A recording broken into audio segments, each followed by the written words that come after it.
ఆంధ్రప్రదేశ్ను భవిష్యత్తు న్యూక్లియర్ ఆర్థిక వ్యవస్థలో నమ్మకమైన గ్లోబల్ భాగస్వామిగా నిలబెట్టడమే ధ్యేయమని మంత్రి లోకేష్ అన్నారు.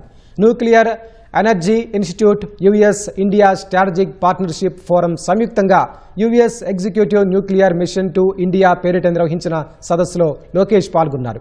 ఆంధ్రప్రదేశ్ వంటి రాష్ట్రాలు పారిశ్రామిక ఇన్ఫ్రా, పోర్టులు, లాజిస్టిక్ కనెక్టివిటీ అమలు సామర్థ్యాన్ని కలిగి ఉన్నాయని లోకేష్ అన్నారు. న్యూక్లియర్ ఎనర్జీ గ్లోబల్ భాగస్వాములతో కలిసి పనిచేసేందుకు సిద్ధమని స్పష్టం చేశారు. రెన్యూబుల్ ఎనర్జీ రంగంలో 10 లక్షల కోట్ల పెట్టుబడులు సాధించడమే కూటమి ప్రభుత్వ లక్ష్యమని ఉద్ఘాటించారు. డేటా సెంటర్ల చుట్టూ తయారీ ఎకోసిస్టమ్ను అభివృద్ధి చేస్తామని ప్రకటించారు.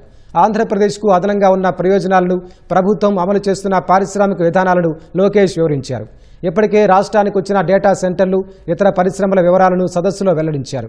న్యూక్లియర్ ప్రాజెక్టులు కాకుండా న్యూక్లియర్ పారిశ్రామిక ఎకోసిస్టమ్లను నిర్మించడానికి ఇది సరైన సమయంగా తాము భావిస్తున్నామని తెలిపారు.